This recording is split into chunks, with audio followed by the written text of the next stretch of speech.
নমস্কার বন্ধুরা, আমাদের ছাদ বাগানে আপনাদের স্বাগতম।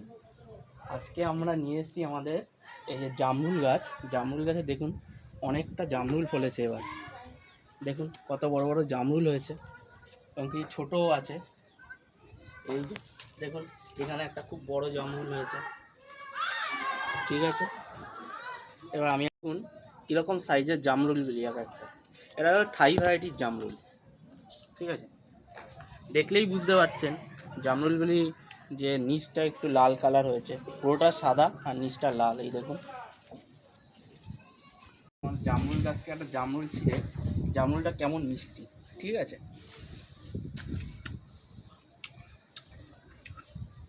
ও খুব রসালো, এমনি টেস্টি আর সুস্বাদু, খুব ভালো জামরুলটা। আপনারা এরকম বাগানে, আপনাদের নিজস্ব ছাদ বাগানে ছাদে এরকম লাগাতে পারে, যেই লাগান খুব সব দিক থেকেই ভালো।